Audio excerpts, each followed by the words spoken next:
ते हटून भाषण देऊन हटणार नाहीये। त्याच्यासाठी प्रत्येक काँग्रेस कार्यकर्त्यांनी मेहनत घ्यायला लागेल आणि त्या मेहनतीसाठी तयार राहिलं पाहिजे। परवाच्या दिवशी महाराष्ट्रात नागपूर येथे जे अधिवेशन झाले, 139 वर्ष काँग्रेसला पुरी झाली, त्या निमित्ताने तो आक्रोश तिथला होता, तो आक्रोश दिल्लीपर्यंत पोहोचला। तसा आक्रोश हा पुण्यात दिल्लीपर्यंत पोहोचला पाहिजे अशा मी तुम्हाला शुभेच्छा देतो आणि या ठिकाणी थांबतो। जय हिंद, जय महाराष्ट्र। यानंतर माननीय अरविंदजी शिंदे अध्यक्ष पुणे शहर काँग्रेस आहे, ते आपलं मार्गदर्शन करतात।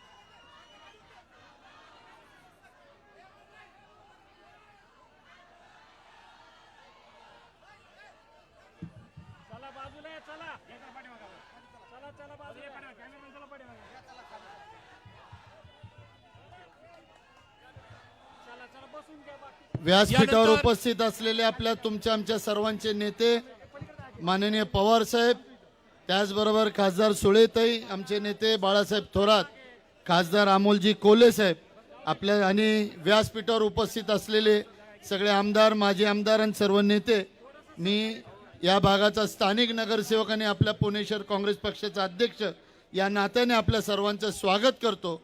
आणि या संघर्ष यात्रेला उपस्थित असलेले सर्व न घाबरणारे कार्यकर्ते या प्रभागामध्ये आणि या सभेसाठी उपस्थित आहेत, त्या न घाबरणाऱ्या कार्यकर्त्यांना माझा मानाचा मुजरा देऊन आपण या सभेला उपस्थित राहिलात याबद्दल मी आपल्या सर्वांचे स्वागत करतो। परत एकदा आपल्याला फक्त सांगू इच्छितो, मी काय जास्त बोलणार नाही, पण आपलं स्वागत करत असताना आज या व्यासपीठावर पवार साहेब उपस्थित आहेत, बाळासाहेब थोरात उपस्थित आहेत, सुळेताई उपस्थित आहेत, कोल्हे साहेब उपस्थित आहेत। आणि कोल्हे साहेब आणि सुळेताईंच्या नेतृत्वामध्ये हा शेतकरीचा आक्रोश मोर्चा आपल्या या 3 जिल्ह्यातनं या तालुक्यामधनं 3 तालुक्यामधनं पुणे शहरामध्ये प्रवेश केलाय। आणि हा आक्रोश मोर्चा कशासाठी आहे? तर आक्रोश मोर्चा शेतकऱ्यांना न्याय देण्यासाठी आहे। आपल्याला कल्पना असेल, मी भारतीय जनता पक्षाच्या एका नेत्याला बोललो, एकदा बोलताना ऐकलं होतं, त्याचं असं म्हणणं होतं की एवढ्या वर्ष तुम्ही नेतेगिरी केली आणि शेतकऱ्यांना तुम्ही त्याचा मोबदला दिला का नाही आजपर्यंत शेती अर्धवट का राहिली? आमचं त्यांना एवढंच म्हणणं आहे, शेती करणारा काही सरकारी नोकरी नाही आहे की एकदा लागली की ते PPF फंड आणि रिटायरमेंट फंड मिळण्यापर्यंत राहील। शेतीचं काम दरवर्षी, मग ते नैसर्गिक आपत्ती असेल किंवा मी स्टेजच्या समोर उपस्थित असलेले सर्व कार्यकर्त्यांना विनंती आहे की त्यांनी बसून घ्यायचंय, आपण बसून घ्यायचं आणि शांतता बाळगायची आहे। आपल्याला आपल्या प्रमुख नेत्यांचं मार्गदर्शन ऐकायचंय। मी स्टेजच्या उजवीकडे जेवढे उपस्थित आहेत मी सर्वांना विनंती आहे की आपण बसून घ्यायचंय। व्यासपीठावर शिवसेनेचे नेते माननीय राऊत साहेब उपस्थित होत आहेत, आपण टाळ्यांच्या गजरामध्ये त्यांचं स्वागत करूयात। राऊत साहेब,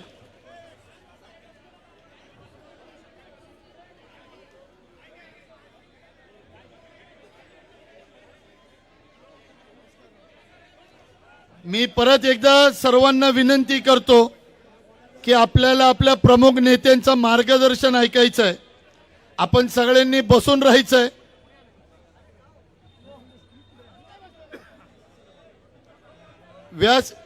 व्यासपीठाच्या उजवीकडे जेवढे उभे आहेत त्या सर्वांना विनंती की बाजूला आपण बसून घ्यायचंय।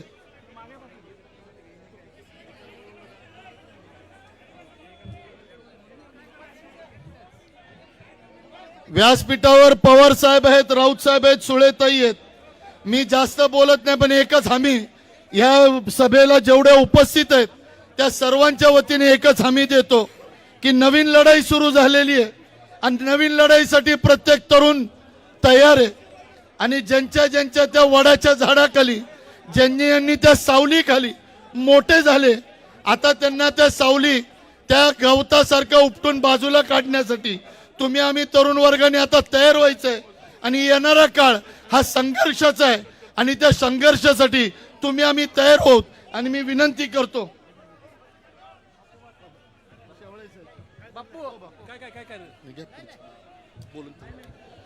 धन्यवाद शिंदे साहेब. यानंतर शिवसेनेचे जिल्हा प्रमुख सन्मान्य सुरेशजी भोर यांनी या ठिकाणी आपले शब्द व्यक्त करा अशी मी त्यांना विनंती करतो.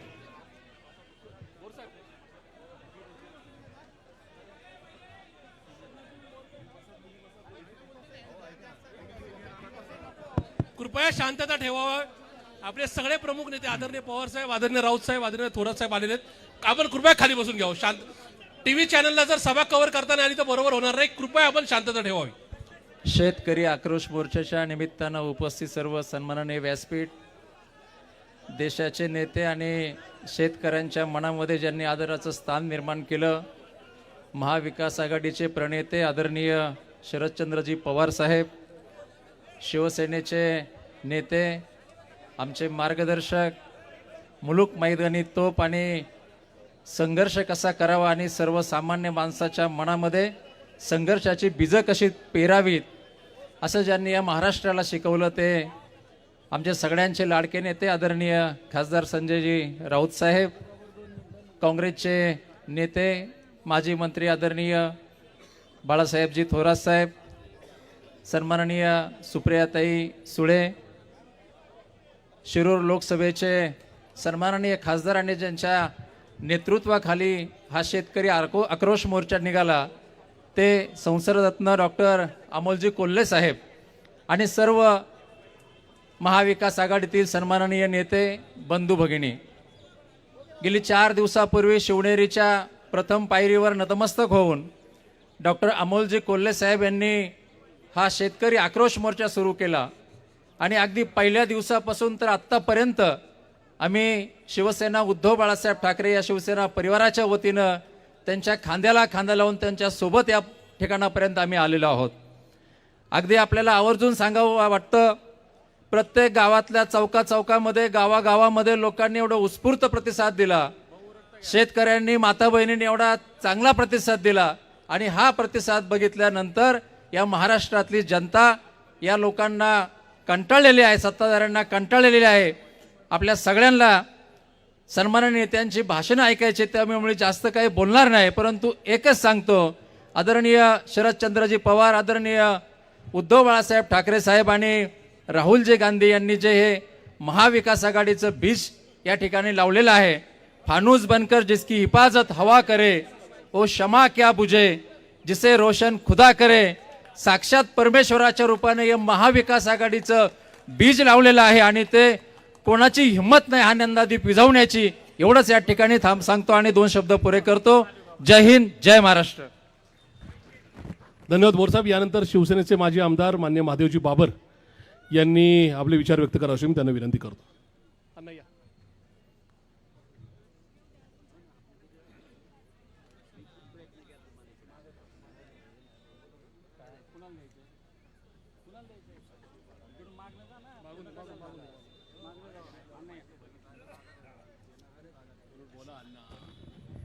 छत्रपती शिवाजी महाराज, आदरणीय हिंदुराष्ट्र सम्राट वंदनीय बाळासाहेब ठाकरे यांना वंदन करून आज या विराट मोर्चाला जे खऱ्या अर्थानं संबोधित करणार आहेत, आदरणीय देशाचे खरं तर भाग्यविधाते म्हटलं तर काही वावगं ठरणार नाही असे आदरणीय शरदचंद्रजी पवार साहेब, शिवसेनेचे आमचे मुलूक मैदानी तोप आणि एकदम डॅसिंग आदरणीय संजय राऊत साहेब, आदरणीय सुळेताई, आमच्या मतदारसंघाचे खासदार अमोलजी कोल्हे, आदरणीय व्यासपीठ, आजी माजी सर्व आमदार, आदरणीय बाळासाहेबजी थोरात साहेब, आदरणीय जगतापजी, आदरणीय आमदार पवारजी, उपस्थित सर्वच.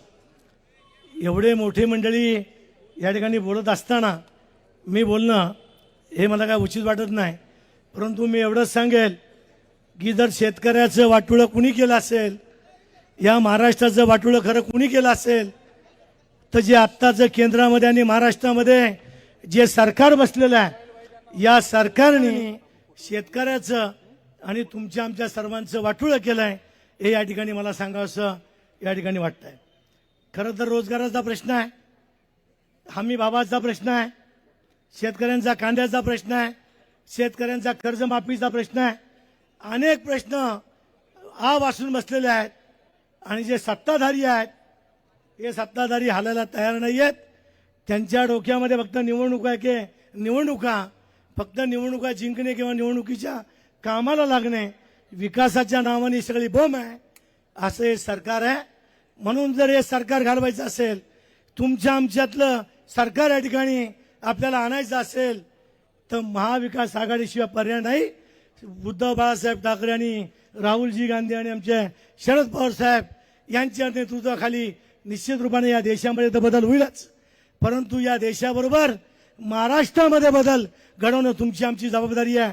म्हणून घराघरामध्ये पोचा, घरापर्यंत पोचा, आपले विचार त्या ठिकाणी सांगा. आणि यांचे जे करारनामे आहेत हे तुम्हाला पुस्तिका काही दिवसामध्ये मिळेलच. आणि त्या पुस्तिकेचं वाटप करा. आणि चौकामध्ये भाजपने केलेली जी वाट लावलेली आहे या महाराष्ट्राची, मिंदे गटाने जी वाट लावलेली आहे, त्या गटाला धुवून काढा निवडणुकीमध्ये, एवढंच या ठिकाणी सांगतो आणि या ठिकाणी थांबतो. जय हिंद, जय महाराष्ट्र. यानंतर डॉक्टर अमोल कोल्हे साहेबांनी मार्गदर्शन करावं असं मी त्यांना विनंती करतो. पण त्या अगोदर प्रेसला एक फोटो आहे. माननीय डॉक्टर कोल्हे साहेब, आदरणीय सुप्रियाताई यांनी जिल्हा भ्रमण केलेले शेतकऱ्यांचे प्रश्न हे राज्य सरकार आणि केंद्र सरकारपर्यंत पोहोचवायचे, म्हणून प्रतिकात्मक या पाट्या आदरणीय साहेबांना विनंती करतो, आदरणीय थोरात साहेबांना आणि आदरणीय राऊत साहेबांना विनंती करतो, कृपया त्यांनी पुढे यायचंय.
धन्यवाद साहेब, धन्यवाद राऊत साहेब, धन्यवाद थोरात साहेब. यानंतर ज्यांच्या संकल्पनेतून ही शेतकरी आक्रोश मोर्चाची यात्रा निघाली ते शिरूर लोकसभेचे लोकप्रिय खासदार डॉक्टर अमोलजी कोल्हे यांनी आपलं मनोगत व्यक्त करावं असं मी त्यांना विनंती करतो. धन्यवाद. जय शिवराय. या शेतकरी आक्रोश मोर्चाच्या सांगतेसाठी मंचावर उपस्थित असणारे देशाचे नेते आदरणीय शरदचंद्रजी पवार साहेब, शिवसेनेचे नेते खासदार संजयजी राऊत साहेब, काँग्रेसचे नेते माजी मंत्री बाळासाहेबजी थोरात, ज्यांच्या नेतृत्वाखाली हा मोर्चा निघाला, त्या आमच्या नेत्या महासंसदरत्न खासदार सुप्रियाताई सुळे, पुरंदरचे आमदार संजयजी जगताप, शिरूर हवेलीचे आमदार अशोक बापू पवार, जिल्ह्याचे अध्यक्ष जगन्नाथ बापू शेवाळे, जयदेवांना गायकवाड, माजी आमदार महादेवजी बाबर, माजी आमदार कमलनानी ढोले पाटील, माजी आमदार मोहनजी जोशी, माजी आमदार आणि मंत्री बाळासाहेबजी शिवरकर, देविदास शेठ भन्साळी, प्रकाशप्पा मस्के, शहराध्यक्ष प्रशांतजी जगताप, काँग्रेसचे शहराध्यक्ष अरविंदजी शिंदे, शिवसेनेचे शहर प्रमुख संजयजी मोरे, शिवसेनेचे जिल्हा प्रमुख सुरेश भाऊ भोर, भारतीताई शिवाळे, आपण सगळेच व्यासपीठावरील सर्व मान्यवर आणि आपण सगळेच खरं तर छत्रपती शिवाजी महाराजांच्या जन्मस्थळी किल्ले शिवनेरीच्या पहिल्या पायरीवर नतमस्तक होऊन हा शेतकरी आक्रोश मोर्चा निघाला. प्रमुख ज्या 6 मागण्या होत्या या शेतकरी आक्रोश मोर्चाच्या, यामध्ये कांद्याची निर्यात बंदी उठली पाहिजे ही मागणी होती. त्याबरोबर कांदा निर्यातीचं एक कायमस्वरूपी धोरण ठरवावं ही मागणी होती. दुधाला आता 5 रुपये अनुदान देताना खासगी आणि सहकारी संस्था असा जो भेदाभेद केला जातोय, ज्यामध्ये 80% दूध खरं तर खासगी दूध संस्थांना दिलं जात आहे, यामध्ये खासगी आणि शासकीय असा भेदाभेद न करता सरसकट 5 रुपये अनुदान देण्यात यावं. जे बिबट प्रवण क्षेत्र आहे, या बिबट प्रवण क्षेत्रामध्ये गेल्या 2 वर्षात 18,000 जनावरं गेली आहेत. गेल्या वर्षभरात 22 हे माणसांवर हल्ले झालेत, 8 मृत्यू झालेत. आणि असं असताना या बिबट प्रवण क्षेत्रामध्ये दिवसा 3 फेज लाईट देण्यात यावी. जर हे केंद्र सरकार मोजक्या उद्योगपतींची 25 लाख कोटींची कर्जमाफी करत असेल, तर आमच्या सर्वसामान्य शेतकऱ्याची सरसकट कर्जमाफी करण्यात यावी. आणि शेतकऱ्यांच्या मुलांना शैक्षणिक कर्ज मिळत असताना, आमच्या शेतकऱ्यांच्या मुलांना शैक्षणिक कर्ज मिळत असताना त्यात सुलभता यावी. या 6 प्रमुख मागण्या घेऊन छत्रपती शिवाजी महाराजांच्या जन्मस्थळावर किल्ले शिवनेरीच्या पहिल्या पायरीवर नतमस्तक होऊन हा मोर्चा सुरू झाला. कारण काय होतं हा मोर्चा काढण्याचं, का काढावा लागतो हा मोर्चा? ज्या छत्रपती शिवाजी महाराजांनी शेतकऱ्याच्या भाजीच्या देठाला हात लावू देऊ नका अशी आज्ञा दिली होती, त्या छत्रपती शिवाजी महाराजांच्या महाराष्ट्राचे सध्याचे माननीय मुख्यमंत्री म्हणतात की हे शेतकऱ्यांचं सरकार आहे. माननीय मुख्यमंत्री महोदयांना हाच प्रश्न आहे. साहेब, 7 डिसेंबरला कांद्याची निर्यात बंदी झाली, आज 23वा दिवस आहे. या 23 दिवसात महाराष्ट्र सरकारमधल्या एकाही प्रमुख नेत्यानं केंद्राला नजरेला नजर भिडवून का आमच्या शेतकऱ्यांच्या कांद्याची नासाडी करताय, का आमच्या शेतकऱ्यांच्या ताटात माती कालवताय, हा सवाल विचारण्याचं धारिष्ठ दाखवलं नाही. आणि म्हणून हा आक्रोश मोर्चा काढावा लागतो. असं म्हणतात की इतिहास पुनरावृत्ती करतो. अनेक शेतकऱ्यांना भेटल्यानंतर अनेकांनी हा प्रश्न उपस्थित केला थोरात साहेब, की का महाराष्ट्रातले नेते हा प्रश्न विचारत नाही जे आज सत्तेत बसलेत. म्हणजे जेव्हा मंत्रिमंडळाचा विस्तार करायचा आहे, घाईघाईनी दिल्लीचं विमान पकडता येतं.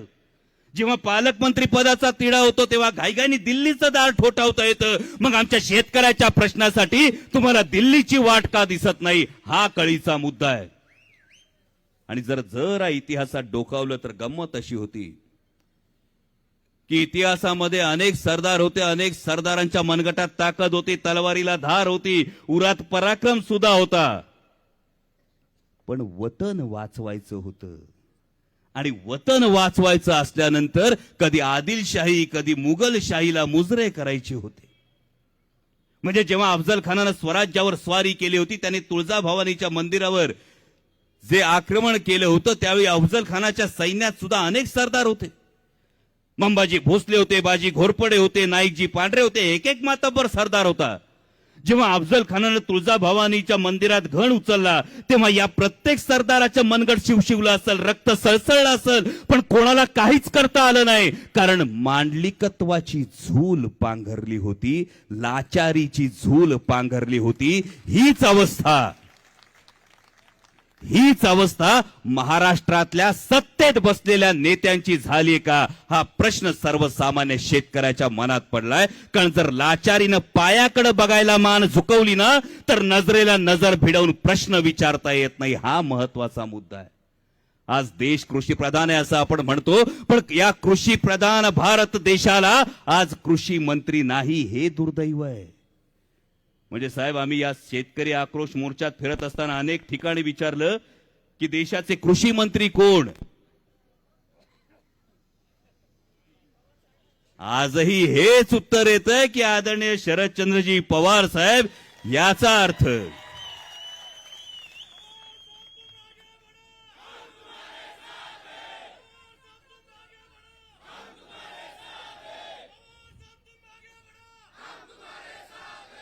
याचा अर्थ या महाराष्ट्राच्या सुपुत्रानं जो ठसा या मंत्रालयावर उमटवलाय तो 9 वर्षामधल्या पॉवरफुल सरकारला सुद्धा पुसता आला नाही. आजही सर्वसामान्य शेतकरी आदरणीय पवार साहेबांचं नाव घेतो. यामधला फरक लक्षात घ्या भावांनो. जेव्हा कांद्याचे भाव वाढले होते मगाशी कांद्याच्या माळा ठिकठिकाणी शेतकऱ्यांनी दिला नाही. आणि या कांद्याच्या माळा देत असताना आदरणीय साहेब प्रत्येक शेतकऱ्यांनी सांगितलं या माळा आम्ही संसदेमध्ये पाहिल्या होत्या. जेव्हा भाव वाढले होते तेव्हा भारतीय जनता पक्षाचे नेते याच माळा घालून येत होते आणि सांगत होते निर्यात बंदी करा. आणि तेव्हा माझ्या सर्वसामान्य कांदा उत्पादक शेतकऱ्याला 4 पैसे मिळण्याची आशा निर्माण झाली आहे. काहीही झालं तरी मी माझ्या शेतकऱ्याच्या ताटात माती कुणाला कालवू देणार नाही. मी निर्यात बंदी करणार नाही असं जर कोणी ठामपणे सांगितलं असेल तर ते आदरणीय शरदचंद्रजी पवार साहेबांनी सांगितलं.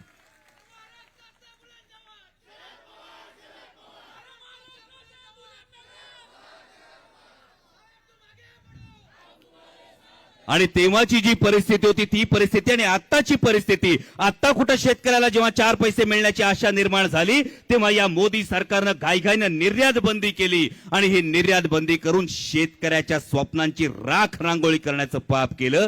आणि दुर्दैव हे की महाराष्ट्रातल्या 1 फूल 2 डाऊटफुलच्या सरकारला केंद्राला एकदाही प्रश्न विचारता आला नाही की का आमच्या शेतकऱ्याच्या ताटात माती कालवताय.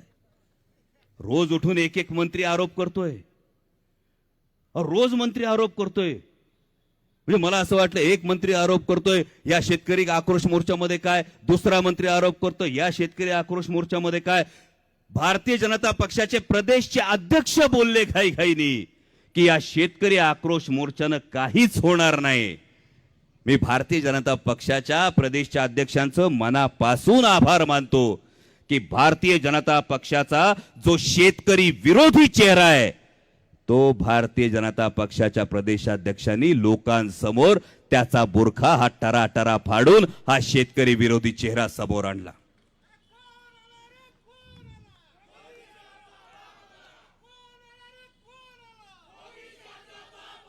कारण असं म्हटलं जातं 1 फूल 2 डाऊटफुलचं सरकार का म्हणतो. देशाला जरी कृषी मंत्री नसला तरी महाराष्ट्राला कृषी मंत्री आहेत. पण महाराष्ट्राचे कृषी मंत्री ज्या जिल्ह्यातले आहेत त्या जिल्ह्यातल्या शेतकऱ्याच्या कांद्याची पट्टी बघा. 1 रुपये बाजारभाव मिळाला. 1 रुपये बाजारभाव या शेतकऱ्याला. नेकनूरचा बीड जिल्ह्यातला वैभव शिंदे नावाचा शेतकरी आहे.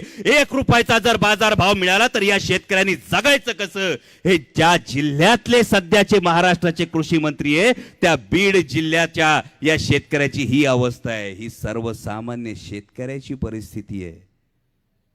आणि तरी सुद्धा जर सरकारला जाग येत नसेल आणि सरकारला फक्त आणि फक्त राजकारण आणि निवडणुकाच डोळ्यासमोर ठेवायच्या असतील तर दुसरं काय करणार. म्हणजे परवा मला ताईंनी मार्गदर्शन करताना ताईंनी सांगितलं, कारण कुणीतरी या शेतकरी आक्रोश मोर्चात असं म्हणालं की या सरकारला फक्त खाणाऱ्यांचं पडलेलं आहे, पिकवणाऱ्यांचं नाही. पण हे अर्ध सत्य आहे.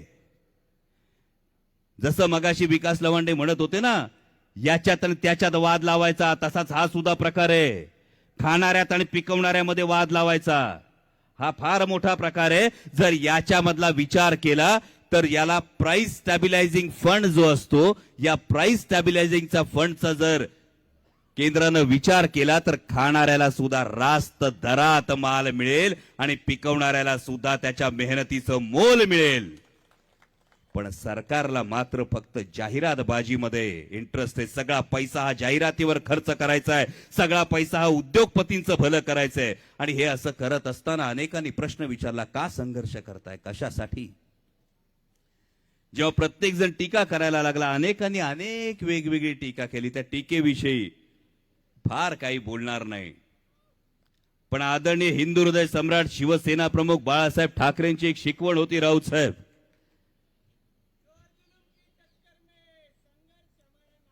100 दिवस शेळी बनून जगण्यापेक्षा 1 दिवस वाघ होऊन जगा.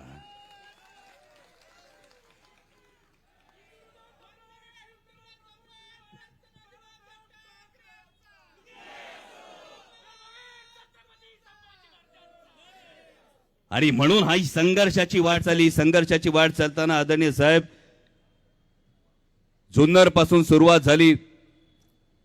काँग्रेसचे सत्यशील शेरकर असतील, शिवसेनेचे माऊली शेठ खंडागळे असतील, आंबेगाव मध्ये आल्यानंतर आपले तुषार भाऊ थोरात असतील, आंबेगाव मध्ये आल्यानंतर सुरेश भाऊ भोर असतील. आणि राऊत साहेब, मी या तुमच्या ठाण्या भागाचं मनापासून आभार मानेन की पहिल्या दिवसापासून ते आत्तापर्यंत खांद्याला खांदा लावून शिवसेनेचे जिल्हा प्रमुख सुरेश भाऊ भोर हे पूर्णपणे या संघर्ष यात्रेत, या शेतकरी आक्रोश मोर्चात सतत सहभागी होते. पुढे खेडमध्ये आमचे बाबाजी काळे असतील, अशोकराव खांडेभराड असतील, हिरामनांना सातकर असतील, शिरूर हवेलीमध्ये तर आमचा युवकचा अध्यक्ष साहेब पठ्या हा स्वप्नील भैया गायकवाडने ज्या या शेतकरी आक्रोश मोर्चाला एका वेगळ्या उंचीवर नेऊन ठेवलं, म्हणजे अशोक बापू पवार आमदारांच्या नेतृत्वाखाली हे काम करत असताना हा प्रत्येक ठिकाणी या आक्रोश मोर्चाला या प्रत्येकानं जी साथ दिली, यातल्या प्रत्येक कार्यकर्त्याचं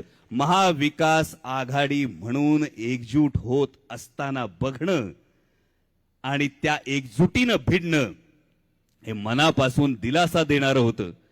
अनेकांनी प्रश्न विचारला, पण संघर्ष का? मी ताईंकडे जेव्हा पाहतो त्या ताईंकडे पाहिल्यानंतर आम्ही असा विचार करतो, आम्ही दोघं या वाटेने का चाललो?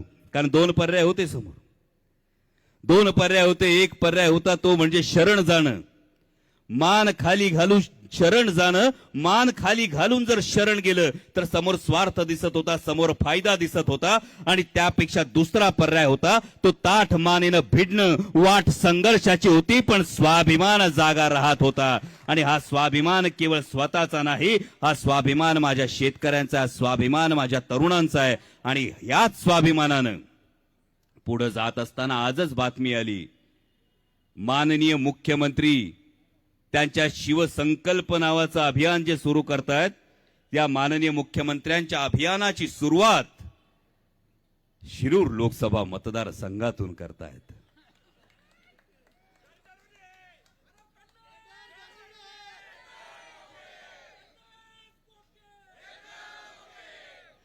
भावा, आवाज जिथं पोचवायचा असतो, जसा पोचवायचा असतो तसा तुम्ही सगळ्यांनी पोचवला, याचं हे द्योतक आहे माननीय मुख्यमंत्री महोदयांचं. मी शिरूर लोकसभा मतदारसंघामध्ये मनापासून स्वागत करतो. महाराष्ट्राचे मुख्यमंत्री, राज्याचे मुख्यमंत्री, पण येताना माननीय मुख्यमंत्री महोदयांना एवढीच विनंती करतो की जरूर शिरूर लोकसभा मतदारसंघामध्ये या, पण येताना कांद्याची निर्यात बंदी रद्द झाली याचा GR घेऊन शिरूर लोकसभा मतदारसंघात पाऊल टाका. बिबट प्रवण क्षेत्रामध्ये दिवसा 3 फेज लाईट दिली जाईल याचा GR घेऊन शिरूर लोकसभा मतदारसंघामध्ये पाऊल टाका. आणि माझ्या दूध उत्पादक शेतकऱ्यांना सरसकट 5 रुपयाचं अनुदान मिळेल याचा GR घेऊन पाऊल टाकलं तर तुमच्या स्वागतासाठी आम्ही नक्कीच आतुर आहोत. नाहीतर हा शेतकऱ्याचा आक्रोश तुमच्या कांठळ्या बसवल्याशिवाय राहणार नाही, एवढंच सांगतो आणि आपली रजा घेतो. धन्यवाद. जय शिवराय. धन्यवाद कोल्हे साहेब. यानंतर या देशातल्या सगळ्यात जास्त संसद रत्न तथा महासंसद रत्न पुरस्कार विजेत्या खासदार सौभाग्यवती सुप्रियाताई सुळे यांनी आपलं मनोगत व्यक्त करावं असं मी त्यांना विनंती करतो. नमस्कार आदरणीय पवार साहेब, शिवसेनेचे खासदार, आदरणीय आमच्या सगळ्यांचेच पार्लमेंटमधले मार्गदर्शक राऊत साहेब, काँग्रेस पक्षाचे वरिष्ठ नेते, आमचे महाराष्ट्रातले मार्गदर्शक बाळासाहेब थोरात, व्यासपीठावरील सर्वच मान्यवरण उपस्थित बंधू आणि भगिनींनो, पुढची 3 महत्त्वाची भाषणं आपल्याला ऐकायची आहेत, त्याच्यामुळे आपला फार वेळ घेणार नाही. पण शिरूर लोकसभा आणि बारामती लोकसभा मतदारसंघातल्या प्रत्येक कार्यकर्त्याचे मी मनपूर्वक आभार मानते की गेले 3 दिवस रात्र आपण या आक्रोश मोर्चात जे सगळे चाललात फिरलात, लोकांपर्यंत पोचलात. एक वेगळा आक्रोश आणि हा निरोप मंत्रालयाच्या 6व्या मजल्यापर्यंत पोचला आहे. त्याच्यामुळे ह्याचं सगळ्यात मोठं यश आणि पोचपावती म्हणजे ह्या राज्याचे माननीय मुख्यमंत्री हे पहिल्यांदा शिरूर लोकसभामध्ये येत आहेत, ह्याच्याच आपल्याला यश मिळालेलं आहे. आता ते मला काय माहिती नाही, पण ते रिझल्टच्या दिवशी त्यांना कळेलच. त्याच्यामुळे आता अतिथी देवो भव. मला नेहमी सगळे विचारतात तुमच्या मतदारसंघात लोक येतात, मी म्हणते माझ्यावर जी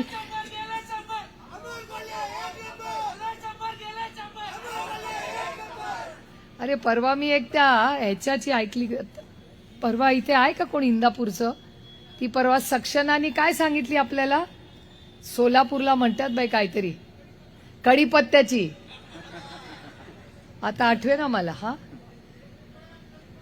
1 रुपया कढीपत्ता सरकार झालं बेपत्ता. परवा मी इंदापूरमध्ये ऐकलंय. खरंच आहे की आज जी परिस्थिती आहे आणि जो संघर्ष आम्ही बघतोय, आज अमोलदादांनी हा सगळा जो मोठा 3-4 दिवसाचा कार्यक्रम केला त्याच्यासाठी आवर्जून थोरात साहेब, काँग्रेस पक्षाची सगळी ताकद आणि शिवसेनेचे सगळे कार्यकर्ते पदाधिकारी त्यांचे मी मनपूर्वक आभार मानतो की महाविकास आघाडीची काय ताकद आहे ही आज सगळ्या त्या 6व्या मजल्यापर्यंत ही पोचलीच असेल. आणि सगळ्यात महत्त्वाची गोष्ट जी मला चिंता वाटते, कारण मी जे मुद्दे अमोलदादांनी बोलले ते मी परत बोलणार नाही, पण आज महाराष्ट्राच्या समोर सगळ्यात मोठं आव्हान कुठलं आहे तर ते पाण्याचं असणार आहे. बारामती लोकसभा मतदारसंघात जलजीवन मिशनच्या माध्यमातून जे काम झालं, अतिशय उत्तम कामं झाली. त्या काळामध्ये माननीय उद्धवजींचं सरकार होतं आणि 50% खर्च केंद्र सरकारने केला आणि 50% खर्च जलजीवन मिशनचा सगळा हा उद्धव साहेबांच्या या सगळ्या सरकारमध्ये, बाळासाहेब थोरात त्याच्यात होते, सगळीच राष्ट्रवादी काँग्रेस पक्ष होती, त्या काळात झालं. इन्फ्रास्ट्रक्चर झालं, टाक्या झाल्या, पाईप बसले, पण त्याच्यात पाणीच नाही आज.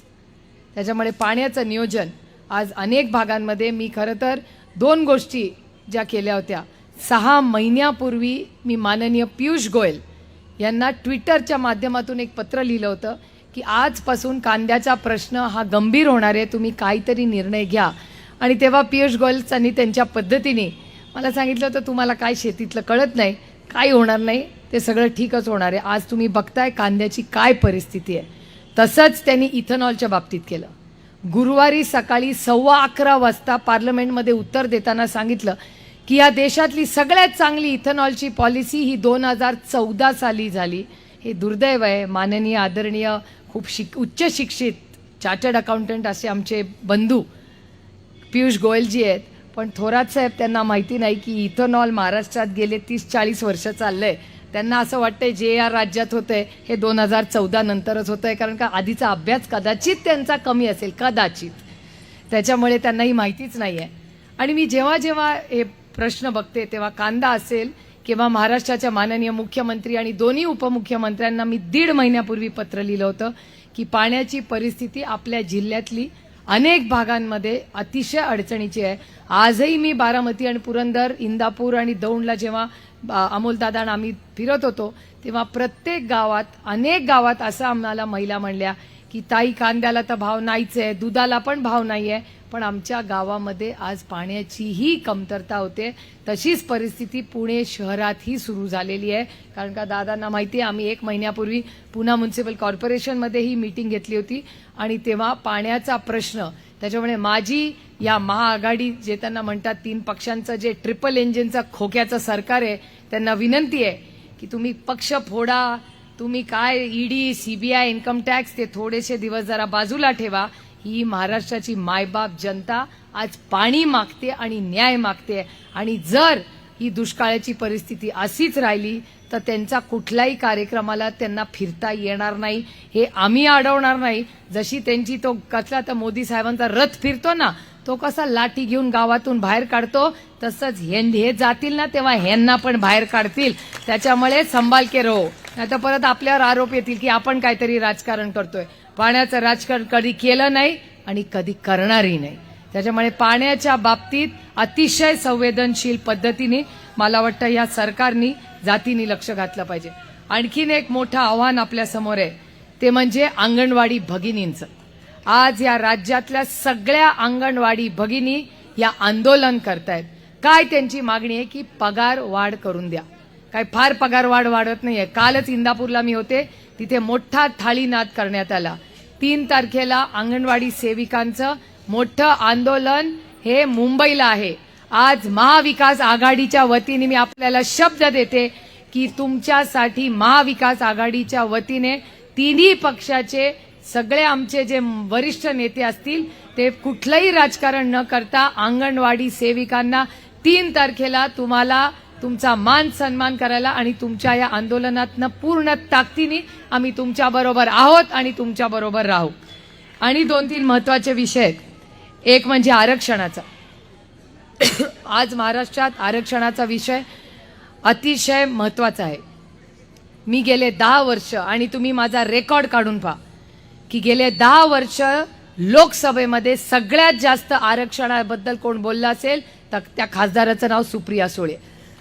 मराठा, धनगर, लिंगायत आणि मुस्लिम समाजाच्या आरक्षणासाठी पूर्ण ताकदीने मी स्वतः बोललेले आहे. आणि भारतीय जनता पक्ष महाराष्ट्रात एक बोलतात, दिल्लीत एक बोलतात. महाराष्ट्रात म्हणतात धनगर समाजाला आरक्षण देऊ आणि दिल्लीत म्हणतात आम्ही आरक्षण देणार नाही आणि त्याला विरोध करतात.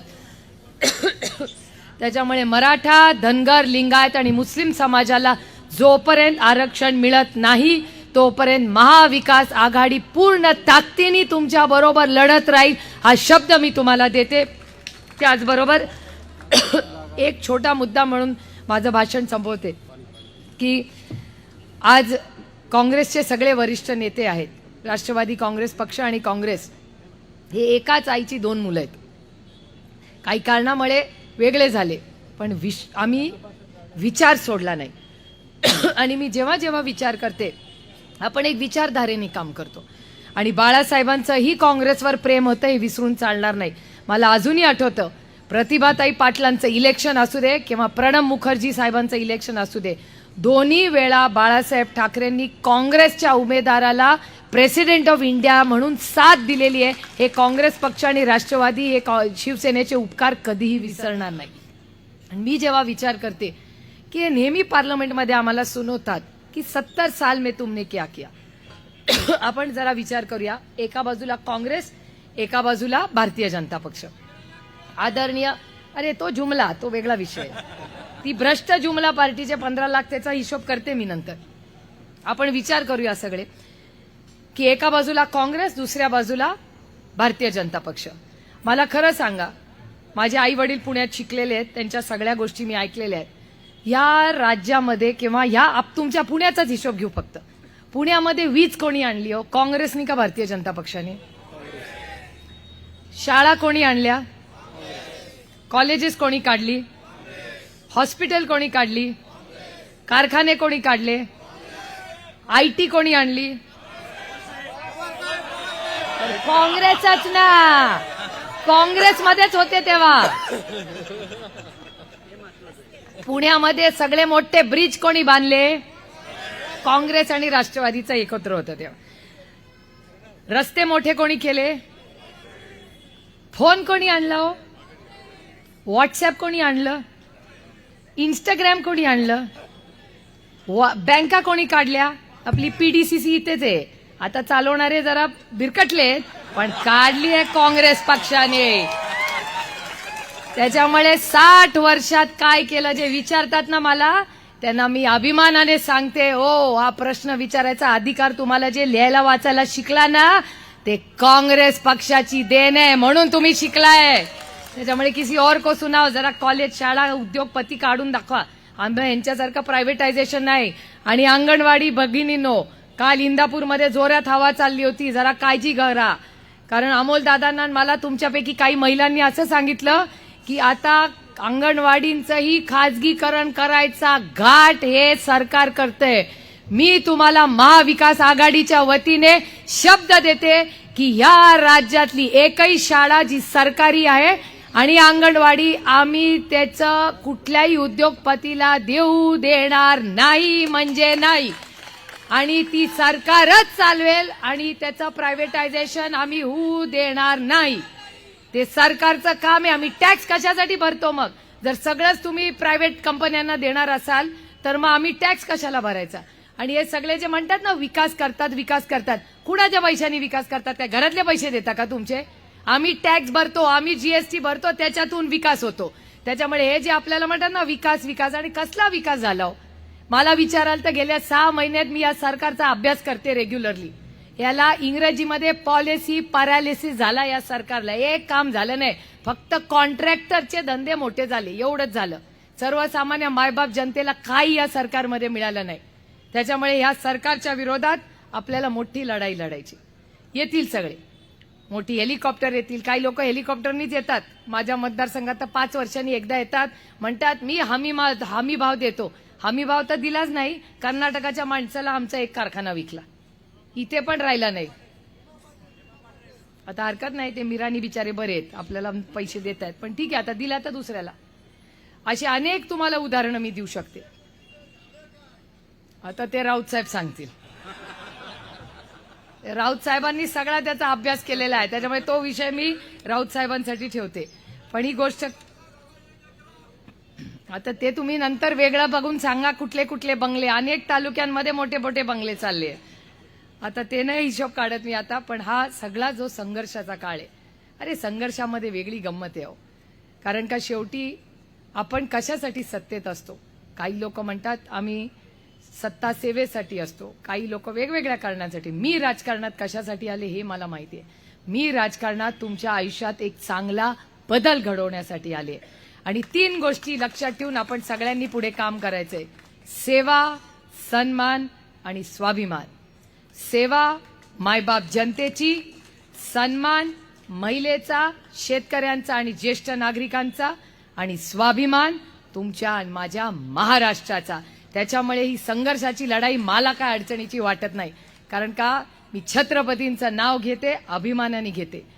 आणि आदरणीय ज्यांचे संस्कार आमच्यावर झाले असे कैलासवासी यशवंतराव चव्हाणांचेही संस्कार आमच्यावर झालेले आहेत. ते फक्त फोटोपुरतं नाही, आमच्या कृतीमधून पण आहेत. त्याच्यामुळे जेव्हा तुम्हाला आठवत असेल, जेव्हा जेव्हा महाराष्ट्रातला स्वाभिमानी माणूस भाषण करतो तो काय म्हणतो की जेव्हा हिमालयाला गरज पडली तेव्हा आमचा हा सह्याद्री हा दिल्लीला गेलेला आहे. चीनचं युद्ध जेव्हा झालं तेव्हा पंडित जवाहरलाल नेहरूंनी आवर्जून चव्हाण साहेबांना दिल्लीला बोलवलं आणि त्यानंतर आपण चीनच्या बरोबरचं जे युद्ध होतं ते जिंकलो. त्याच्यामुळे हे जे योगदान चव्हाण साहेबांचं आहे हे कधीच विसरणार नाही. आणि हे हिमालय आणि सह्याद्रीचं नातं आहे. पण आता परिस्थिती बदलली आहे, काळ बदललेला आहे. जेव्हा हिमालयाला शिंक येते ना तेव्हा आमच्या सह्याद्रीला ताप येतो इकडे. अशीच परिस्थिती झाली. आता अमोलदादा बोलले, खोटं नाहीये की ह्यांच्यापैकी कोण इथेनॉलची जेव्हा अडचण आली तेव्हा एक तरी माणूस दिल्लीला गेला का? यांच्यापैकी एक पण गेला नाही. कांद्याच्या भावासाठी कोणी गेला का? गेला नाही. दुधाच्या भावासाठी गेला नाही. आरक्षणासाठी गेला का? मराठ्यांनो सांगा, आरक्षणाला गेला का? धनगर समाज सांगा, तुमच्या आरक्षणासाठी गेला का? लिंगायत का मुस्लिम, कुणाच्या समाजासाठी हे गेले? हे फक्त स्वतःच्या स्वार्थासाठी जातात. मंत्री ते तर आहेच ना. आता म्हणूनच ती आधी भारतीय जनता पक्ष होता जेव्हा उद्धवजींची, राऊत साहेबांची आणि त्यांची मैत्री होती. आता त्यांचं नाव बदललेलं आहे. ते भारतीय जनता पक्ष नाही, ती भ्रष्ट जुमला पार्टी झालेली आहे. हा आरोप आहे माझा त्यांच्यावर. ते भ्रष्ट आहेत, ते जुमलेबाज आहेत आणि त्यांचा पक्ष आहे. आणि हे मी ताठ मानेनी का बोलू शकते? कारण का माझे विरोधक पण म्हणतात की सुप्रिया सुले की सबसे बड़ी ताकत उसकी ईमानदारी है. त्याच्यामुळे भ्रष्ट जुमला पार्टी माझ्या नादी कधी लागत नाही. मग ते आमचं ऐकलं नाही की आमचं निलंबन करतात. अरे निलंबन करून तर बघा. जर शेतकऱ्याला हमी भाव मागणं ही माझी चूक असेल तर 1 नाही 100 वेळा निलंबन झालं तरी चालेल. पण त्या भ्रष्ट जुमला पार्टीच्या दारात मी जाणार नाही. आणि कधी मी एक स्वाभिमानी मराठी मुलगी आहे. काय सत्तेत कोणी जन्माला येत नाही आणि आयुष्यभर सत्तेत राहण्यासाठी आलो नाही. आम्ही तुमच्या आयुष्यात, आणि एक तुम्हाला सांगते, मी विरोधात असले ना तरी आपली कामं होतात. कारण का आपण सत्तेत असताना लोकांशी चांगलं वागलं ना, विरोधात असला तरी बिचारा कलेक्टर फोन घेतो आपल्याला. कारण का आपण कधी बदली आणि भानगडी आणि ते असल्या उद्योगाची कामं त्याला कधी सांगितली नाही. आणि त्यालाही माहिती आहे की हिच्या जास्त नादी लागायला नको, कारण का हिनी कधी उलटी सुलटी कामं सांगितली नाही. त्याच्यामुळे प्रशासनाची तुम्ही स्वच्छ राहिला की तेही तुमच्याशी स्वच्छ राहतात. त्याच्यामुळे पुढे काय होईल ते इलेक्शनमध्ये आपल्याला सगळ्यांनाच माहिती. आणि ते आज राऊत साहेब आहेत म्हणून त्यांच्यासमोर सांगते. कारण काय राऊत साहेब सगळी लोक बसलेत ना, हे पत्रकार आम्हाला रोज छळतात. कोण किती सीट लढणार, कोण सीट. मी त्यांना म्हणते तू आम खाऊ, पेड मत गिनो. आमचे रिझल्ट लागल्यावर किती निवडून येतात ह्याचा हिशोब फक्त बघा. कारण का ते म्हणतात 300 पार 40 पार वगैरे, ते त्यांचे डायलॉग आहेत. आम्हाला माहिती आहे आता सर्वे पण आलेला आहे, त्याच्यामुळे सर्वे काय सगळं खोटं बोलत नाही, त्याच्यामुळे सर्वेमध्ये पण आपलं चांगलं आहे आणि रोज गिनती वाढत चालली आहे. त्याच्याचमुळे आता सगळे आपल्याला इलेक्शन कुणासारखं लढायचं, दंगेकरांसारखं लढायचंय. त्याच्यामुळे आपली ही लढाई या ब्रिटिश भ्रष्ट जुमला पार्टी बरोबर आहे. त्यामुळे काय तुम्ही काळजी करू नका, ते येतील काय सांगतील ऐकायचं, जनाचं करायचं. त्याच्यामुळे माझा विश्वास आहे की आज लोकसभा आहे नंतर, आणि मग नंतर मला आज साहेब पण विचारलं तू काय 10 महिने मुंबईला जाणार नाही असं ऐकलं. म्हटलं 10 महिने मुंबईला जाणार असं नाही, पण माझा नवरा आणि मुलं मुंबईला राहतात. आता मला आपल्या सगळ्यांनाच इलेक्शनची जबाबदारी आहे. त्याच्यामुळे पहिली लोकसभा त्याच्यानंतर विधानसभा या दोन्हीचाच गुलाल घेऊनच आपण सगळ्यांनी आपापल्या घरी जायचं हा निर्णय आजमध्ये घ्या. ही वज्रमूठची सभा ही सगळीकडे राज्यात होतील, पण मी तुम्हाला विश्वास देते की जर महाराष्ट्राचा स्वाभिमान हा आपल्याला जगवायचा असेल, टिकवायचा असेल, माझं दिल्लीची आणि वैयक्तिक कुणाशी भांडण नाही, पण मी एक स्वाभिमानी मुलगी आणि जर महाराष्ट्राचा अपमान तुम्ही करणार असाल तो मी तरी सहन करणार नाही. कारण का ज्या भागाची मी लोकप्रतिनिधी आहे ती सगळी छत्रपतींच्या पदस्पर्शाने पावन झालेली ती भूमी आहे. भोर असेल, वेल्हा असेल, पुरंदर असेल, त्या सगळ्या भागांमध्ये आम्हाला अभिमान आहे त्या छत्रपतींचा. त्याच्यामुळे आम्ही एक स्वाभिमानी पक्ष आहोत, स्वाभिमानी आघाडी आहोत.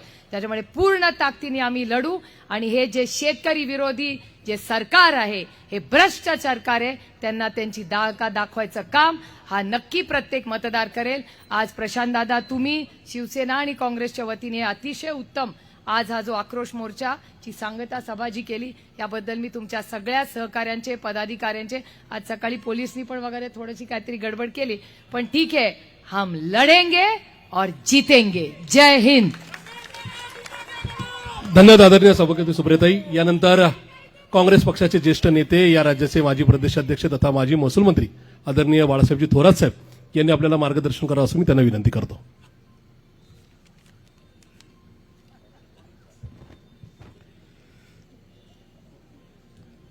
शेतकरी आक्रोश मोर्चाला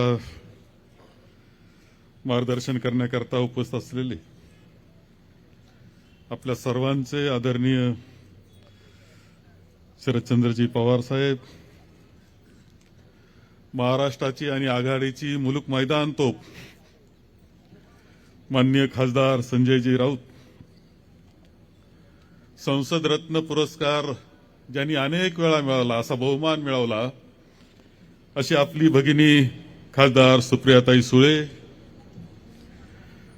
लोकसभेमध्ये ज्यांचा आवाज लोकसभेनं आणि देशानं ऐकला, हस्तलिखित हिंदीत ऐकला, अरे हा कोणाचा आवाज, सगळे म्हटले हा महाराष्ट्राचा आवाज, असे आपले खासदार अमोलजी कोल्हे,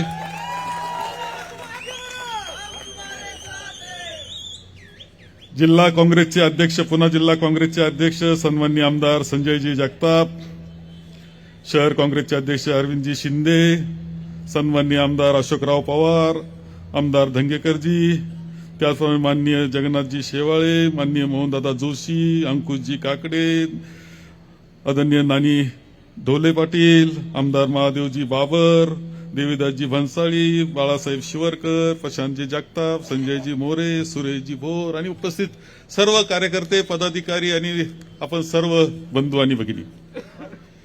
शेतकरी आक्रोश मोर्चा हा निघाला अमोलजींच्या नेतृत्वाखाली. प्रचंड प्रतिसाद त्यांना मिळाला. उत्स्फूर्तपणे आम्हाला बातम्या ऐकायला मिळत होत्या की खूप लोक येत आहेत, भेटतायत आणि त्यांच्या आक्रोश मोर्चाला पाठिंबा देत आहेत. शेतकरी येत आहेत, तसेच कामगार येत आहेत, युवक येत आहेत, महिला येत आहेत आणि एक आक्रोश मोर्चानं महाराष्ट्रामध्ये निव्वळ तुमच्या विभागात, तुमच्या खासदारकीच्या भागामध्ये नाही तर महाराष्ट्रामध्ये शेतकऱ्यामध्ये जागृती निर्माण करण्याकरता मोठं काम केलेलं आहे असं म्हटलं तरी वावगं ठरणार नाही. अमोलजींचे भाषण ऐकण्याकरता युट्यूबवर शेतकरी आक्रोश मोर्चाचे तुम्ही मुद्दाम पहा. मी मुद्दाम पाहिलं तर कालचा आकडा, कालचा जो होता तो 3 लाखाच्या वर गेलेला होता. शेतकऱ्याचे प्रश्न घेऊन हा मोर्चा इथपर्यंत आलेला आहे. दुर्दैवाची गोष्ट आहे की शेतकऱ्याला आक्रोश मोर्चा काढावा लागतो आहे. आक्रोश मोर्चा काढून नाही, आता इथून पुढच्या काळात जर नीट झालं नाही तर हल्ला बोल मोर्चा आपल्याला काढावा लागेल, हे लक्षात ठेवा. अरे आपल्याला परंपरा यशवंतराव चव्हाण साहेबाची आहे. संयुक्त महाराष्ट्र ज्यावेळेस स्थापन झाला त्या अगोदर चव्हाण साहेब मुख्यमंत्री होते, त्यानंतर संपूर्ण महाराष्ट्र आणि तिथला शेतकरी हा कृषी औद्योगिक कशा पद्धतीनं होईल, त्याच्या जीवनामध्ये संपन्नता कशी येईल याचा विचार करणारे यशवंतराव चव्हाण.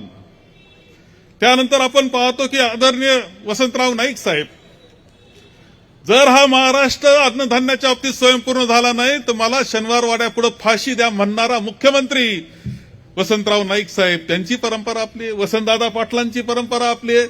आणि ही परंपरा शेतकऱ्याच्या पाठीशी उभं राहण्याची, शेतकऱ्याला ताकद देण्याची, महाराष्ट्र स्वयंपूर्ण बनवायची, विविध अंगानं महाराष्ट्र फुलला पाहिजे याकरता काम करणारी ही परंपरा आदरणीय शरदचंद्रजी पवार साहेबांनी पुढे नेली. ताई, आम्हाला तुम्ही काँग्रेसचं खूप चांगलं सांगितलं, इथं काय नाही केलं काँग्रेसनं. काँग्रेसवाल्याला सुचलं नाही ते तुम्हाला सुचलं, चांगलं झालं.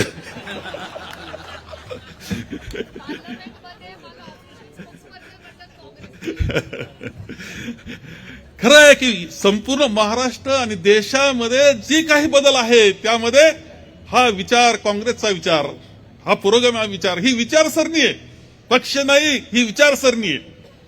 आणि ती विचारसरणी घेऊनच आम्ही राष्ट्रवादी काँग्रेस आणि काँग्रेसनं एकत्र पद्धतीनं सरकार चालवलेली पुढे नेण्याचं काम केलं.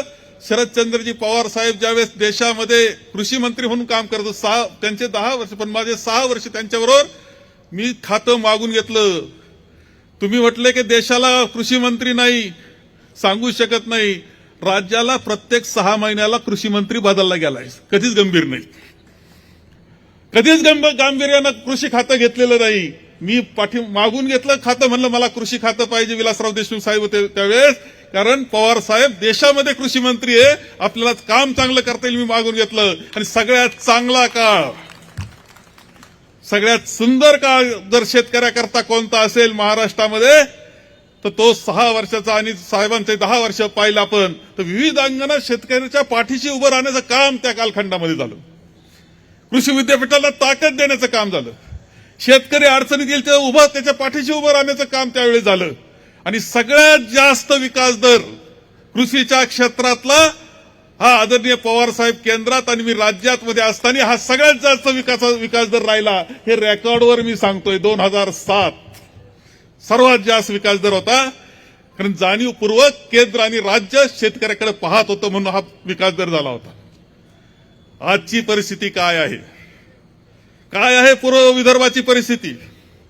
तिथल्या धानाचं, तिथं भाताला धान म्हणतात, धानाची परिस्थिती काय आहे? अतिवृष्टीनं तिथलं धान नासून गेला. सरकार नीट पाठीशी उभं राहायला तयार नाहीये. संत्र्याची अवस्था, अवकाळी पावसाने नुकसान झालं. विदर्भातल्या कापसाचा सुद्धा पाऊस आला, वेचणीच्या वेळेस नुकसान झालं. तिथल्या सोयाबीनचं नुकसान झालं. पुढे आंब्याचं नुकसान आपण पाहतोय. कोकणामध्ये तीच परिस्थिती. आपल्याकडे पाहत आहोत की आपल्याकडे कुठेतरी ह्या सगळ्या याच्यामध्ये उसाला 4 पैसे मिळतील असं वाटलं. साखरेचे बाजार वाढले तर लगेच तिथं इथेनॉलवर बंदी घातली उत्पादनावर आणि भाव पाडायचा कार्यक्रम झाला. आता म्हणतात थोडीफार सवलत देतील, किती देतील मला माहित नाही. म्हणजे जिथं जिथं शेतकऱ्याला 4 पैसे मिळतील तिथं शेतकरी अडचणीत. कांद्याला कुठेतरी 4 पैसे मिळतील. कांदा शेतकरी हा जिरायतदार शेतकरी, गरीबाचा परिस्थिती कांदा पिकवतो, त्याला 4 पैसे मिळतील म्हणल्यानंतर कांद्याला निर्यात बंदी आणि कांद्याचे बाजार वाढतात. त्यावेळेस मात्र तुम्ही इजिप्तवरून कांदा आयात करता, पाकिस्तानचा कांदा यांना चालतो, तेव्हा काही धोक्यात काही येत नाही. हे कसं? आज कांद्याला निर्यात बंदी, याचा अर्थ काय? तुम्ही शेतकऱ्याच्या अन्नामध्ये, गरीब शेतकऱ्याच्या अन्नामध्ये माती कालवायला निघाले असा याचा अर्थ होतो. हे लक्षात ठेवलं पाहिजे. दुधाची चर्चा झाली. दुधाची चर्चा आपण पाहतो. दुधाचं कुठेतरी 38 रुपये, 35 रुपये, 36 रुपये बाजार झाला. आता 25 रुपयांना दूध खरेदी केलं जातंय. आम्ही विधानसभेमध्ये आग्रह धरला, विधानसभेच्या बाहेर आग्रह धरला की त्या दूध उत्पादक शेतकरी अडचणीतून हे सगळं करतोय, त्याला चांगली मदत झाली पाहिजे, त्याच्या पाठीशी उभं राहिलं पाहिजे. मी खासदार साहेबांना अमोलजी कोणेलना सांगेल की 5 रुपये दिले सहकाराला आणि याला दिले नाही एवढ्या पुरतं मर्यादित ते नाही. त्याने ज्या पद्धतीनं गुणवत्तेबाबत थोडीशी गंमत केलेली आहे याचा अर्थ असा की काहीच मदत कोणालाच होणार नाही, सहकारात सुद्धा मदत होणार नाही. आणि मग सरकारच्या निदर्शनाला हे आणून दिलेलं आहे की तुमचा हा निर्णय चुकीचा झालेला आहे. ज्यांनी समजून घेतला त्याला लक्षात येणार आहे. तुमचा विमा मिळायला तयार नाही, विम्याची पावती एका दाखवली, तुम्ही आता रुपया कांदा दाखवला, 55 रुपये फक्त विम्याचे आले एकाला. 55 रुपये दिले कशाला? विम्याच्या कंपनी रुपयात विमा म्हटलं पण त्याचा परिणाम एकच आहे, तर विम्याच्या कंपन्या हजारो कोटी रुपयाचा नफा आता मिळवायला तयार झालेल्या आहे. या वर्षी विमा कंपन्या कमीत कमी 5-6 हजार कोटी रुपये त्यांच्या घशात आम्ही घालणार आहोत, या सरकारच्या मदतीने घातले जाणार आहे. शेतकऱ्याला कुठे मदत व्हायला तयार नाही, शेतकऱ्याच्या पाठीशी उभं राहायला तयार नाही. बऱ्याच वेळा आम्ही पाहतो की सभागृहामध्ये जाहीर करतात परंतु नंतर मात्र अटी टाकतात. तुम्हाला आठवत असेल 350 रुपये कांद्याला देणार म्हणून जाहीर केलं होतं. विचारा किती जणांना मिळाले? ज्यावेळेस 350 रुपये क्विंटलला मदत करू असं जाहीर केलं, कांद्याचा बाजार ज्यावेळेस पडला होता त्यावेळेस, त्यानंतर कांदा असा गोल पाहिजे, या रंगाचा असला पाहिजे, त्याचा वास असा आला पाहिजे. 100 अटी घातल्या, दिलं काहीच नाही. राजा उदार झाला, हाती भोपळा दिला. हे या सरकारचं वैशिष्ट्य आहे. आणि म्हणून या सगळा आक्रोश जो आहे हा आक्रोश एवढ्या पुरता मर्यादित राहणार नाही. हा केंद्राला आणि राज्यामध्ये ज्या ज्या निवडणुका येतील त्यांना धडा शिकवल्याशिवाय राहणार नाही, याची खात्री आपण बाळगली पाहिजे. तुम्ही शहरातल्या मंडळीला स्वस्त मिळालं पाहिजे, आमचं काही म्हणणं नाही, ते दिलंच पाहिजे, त्याला परवडलं पाहिजे. महागाई प्रचंड वाढलेली आहे, त्याला परवडत नाही, जीवन कठीण झालेलं आहे. परंतु शेतकऱ्याच्या खिशात हात घालू नका. तुम्ही केंद्रानं स्वतःच्या खिशात हात घालावा, राज्यानं स्वतःच्या खिशात हात घालावा आणि नागरिकांना स्वस्त द्यावं.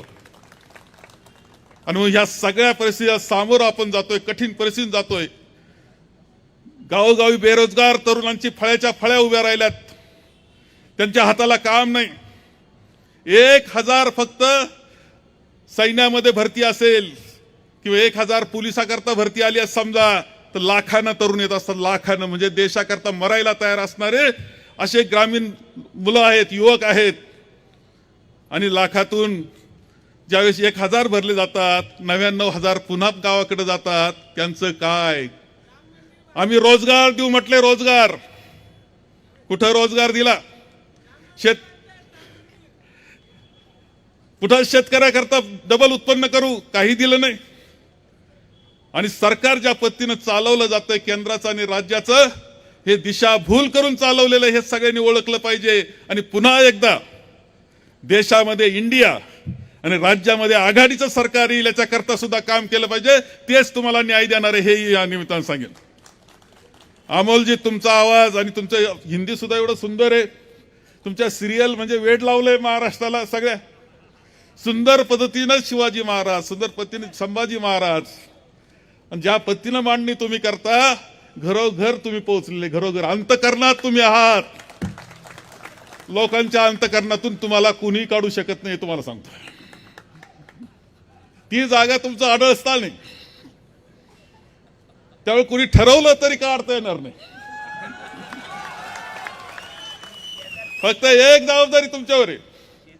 हा तुमचा आवाज आहे, हा आवाज, हा बुलंद आवाज तुमचा महाराष्ट्राचा आवाज आहे, महाराष्ट्र शेतकऱ्याचा आवाज आहे. हा देशाच्या शेतकऱ्यांचा व्हावा अशी अपेक्षा आम्ही सुद्धा करू. पुन्हा एकदा ज्यावेळेस लोकसभेत जाल, इंडियाचं सरकार येणार आहे, पण आवाज मात्र तुमचा शेतकऱ्याकरता, कामगाराकरता तिथं आवाज आला पाहिजे. आणि गेले मंत्रिमंडळात तरी त्या शेतकऱ्याकरता तुम्ही निर्णय घेतले पाहिजे. एवढी अपेक्षा केली तर ती वावगी ठरणार नाही. मला खात्री आहे आदरणीय सोनीजींच्या नेतृत्वाखाली, आदरणीय पवार साहेबांच्या नेतृत्वाखाली, आदरणीय उद्धवजींच्या नेतृत्वाखाली आपण महाराष्ट्रात तर जिंकणार आहोतच. ज्या काही येतंय ना, आता तुम्ही पाहताय ज्या पद्धतीनं हे सरकार बनलेलं आहे, हे बिलकुल या जनतेला मान्य नाही. महाराष्ट्रातली जनता अशा पद्धतीनं बनवलेलं सरकार मान्य करणार नाही. ते आपल्याला लोकसभेमध्ये सुद्धा आणि विधानसभेमध्ये सुद्धा दाखवून देणार आहे. आणि आपण सगळे सर्वे पहा, सगळे सर्वे दाखवतायत की आघाडीला आणि इंडियाला महाराष्ट्रामध्ये सगळ्या खासदारांची जी असतील 38 खासदार कमीत कमी आपल्याला मिळतील. हे हा आकडा आहे, सर्वेचा आकडा आहे. तो पुरा करण्याची जबाबदारी शेतकऱ्याकरता, कामगाराकरता, युवकाकरता, छोट्या मोठ्या व्यापाऱ्याकरता, जनतेकरता सुद्धा ती जबाबदारी आपण सर्वजण घेऊया.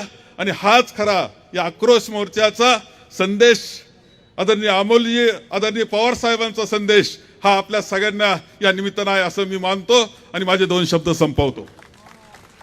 धन्यवाद थोरात साहेब. यानंतर शिवसेनेचं झुंजार नेतृत्व आदरणीय खासदार संजयजी राऊत साहेब हे आपल्याला मार्गदर्शन करतील.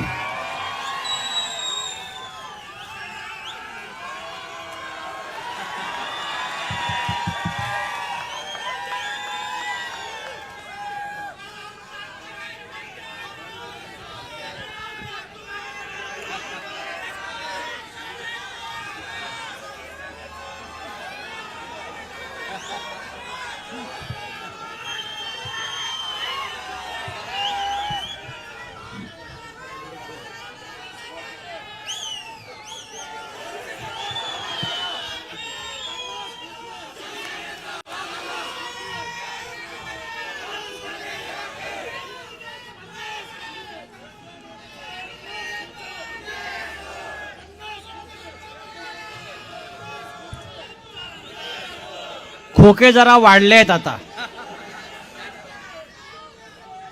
फक्त शिवसेनेचे होते तेव्हा 50 होते.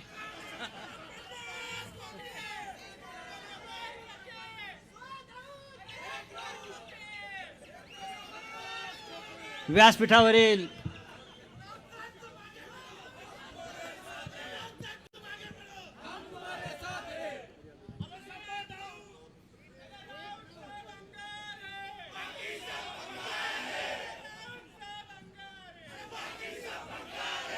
देशाचे नेते, या देशाच्या राजकारणातले भीष्म पितामह आदरणीय शरद पवार साहेब,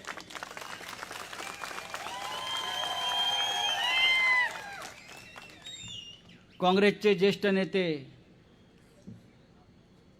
बाळासाहेबजी थोरात, आमच्या ताई माननीय खासदार निलंबित कंसात निलंबित शेतकऱ्यांच्या प्रश्नासाठी अशा आमच्या सुप्रियाताई सुळे, दुसरे आमचे खासदार निलंबित अमोलजी कोल्हे, सर्व तिन्ही महाविकास आघाडीच्या तिन्ही पक्षाचे प्रमुख पदाधिकारी ज्यांनी हा आक्रोश मोर्चा, ही सभा यशस्वी करण्यासाठी परिश्रम घेतलेला आहे. बाजार मांडलेला इथे पहा, इथे काय काय आहे. कापूस आहे, कांदा आहे, गाजर आहे, दुधी आहे. नाही, गाजर नागपूरला पाठवा.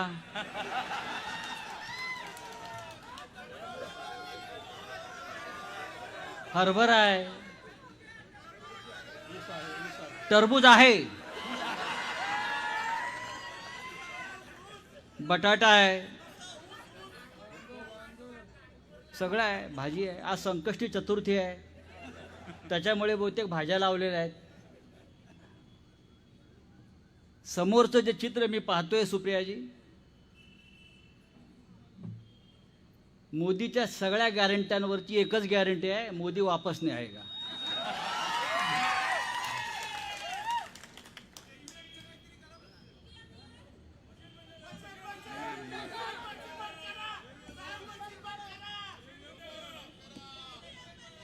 मशीन नाही, दुकानच बंद करायचं आपल्याला.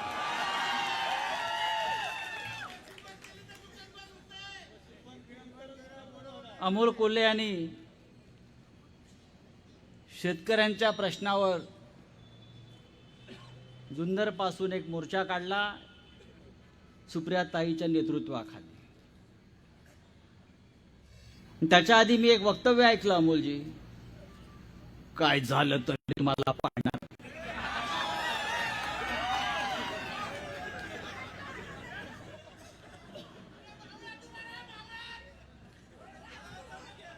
आमच्या पाडापाडीत पडाल तर तुम्ही पडाल का अमोल? आमच्या पाडापाडीच्या खेळात पडाल तर पहिले तुम्ही पडाल.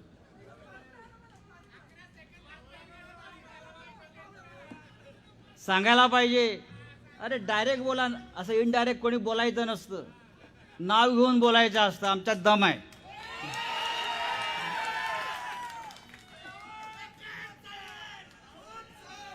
इकडे येऊन पहा, हवा बहुत तेज चल रही है.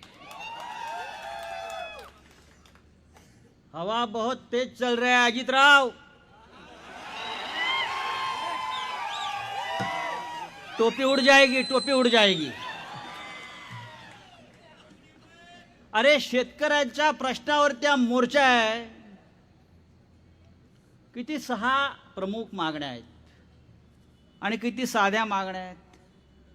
कांदा निर्यात बंदी तात्काळ उठवावी आणि कांदा निर्यातीसाठी कायमस्वरूपी धोरण ठरवावे. खाजगी आणि शासकीय असा भेद न करता दूध उत्पादक शेतकऱ्यांना अनुदान मिळायला हवं. हा बिबट्याचा प्रश्न आपला जुन्नरला अनेक वर्षे मी ऐकतोय. त्यासाठी अखंडित वीज पुरवठा आपल्याला हवा आहे.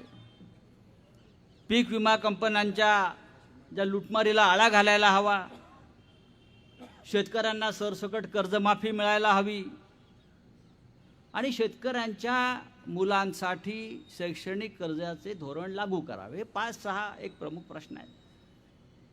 हे प्रश्न घेऊन जर सुप्रियाताई आणि अमोल कोल्हे गेले असता अमित शहाकडे किंवा मोदींकडे, तर त्यांनी काय सांगितलं असतं? रामलल्ला का दर्शन फ्री कराएंगे, चिंता मत. रामलल्ला का दर्शन फ्री कराएंगे. 2 कोटी बेरोजगारांना नोकऱ्या देणार होते. तो त्याच्यावरती सुद्धा एकच उत्तर आहे, रामलल्ला का दर्शन फ्री में करेंगे. प्रभू श्रीरामाचं नाही, ते आपल्याकडे. मी आरोपी आहे त्यातला. मी आतापर्यंत 10 वेळा सीबीआयच्या कोर्टासमोर जाऊन उभा राहिलेलो आहे. एक लक्षात घ्या,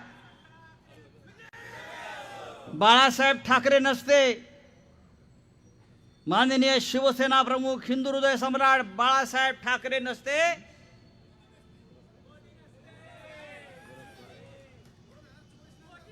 बाळासाहेब ठाकरे तेव्हा त्यावेळेला वाजपेयींना म्हणाले होते,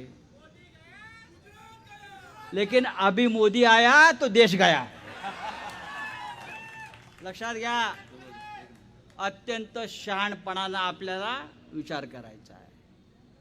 आपण मगाशी काय म्हणालात? मशीन.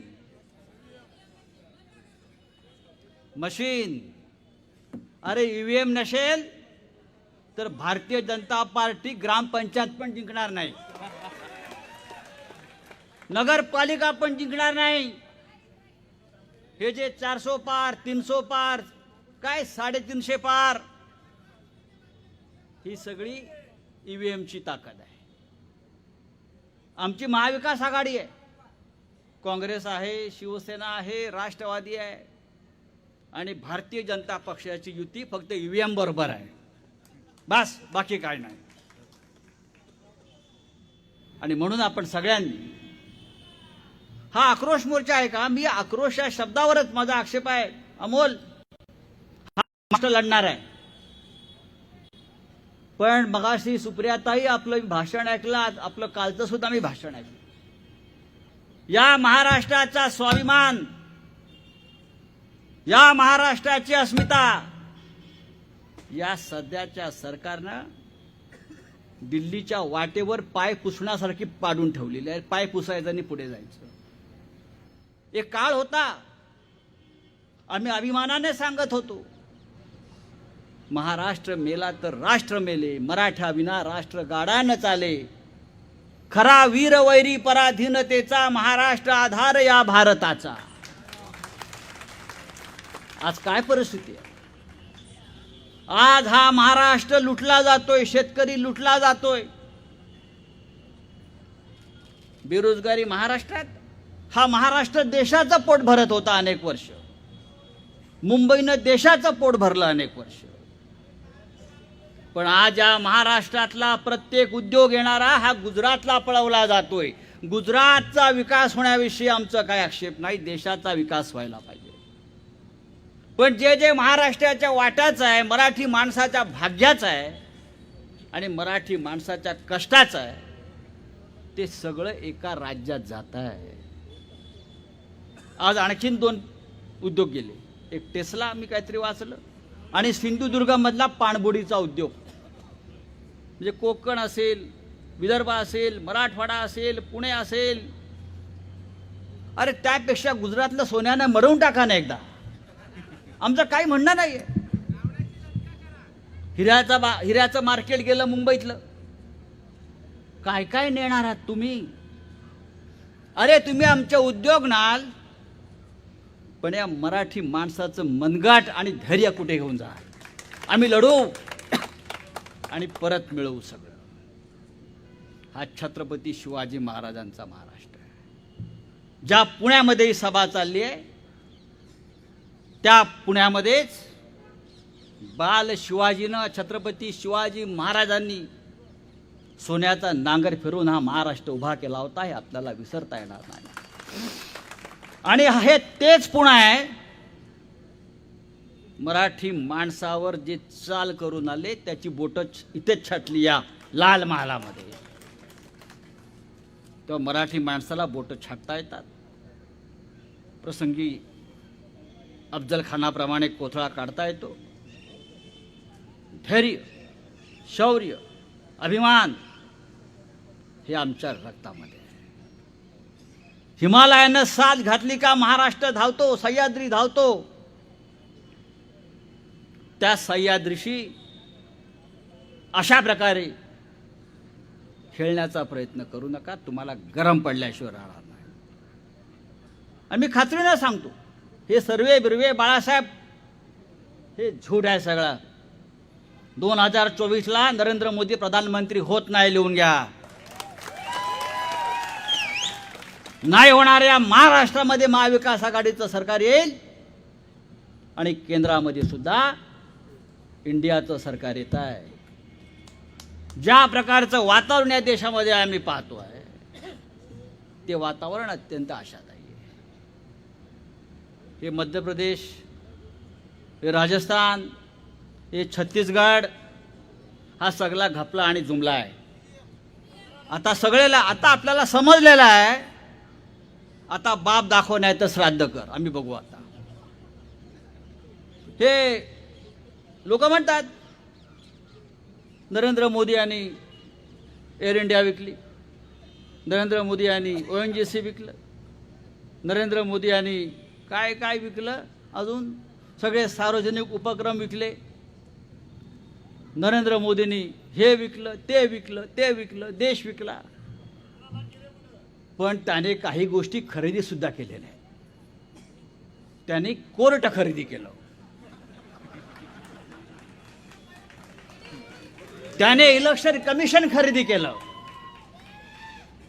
त्याने महाराष्ट्रातले आमदार आणि खासदार खरेदी केले.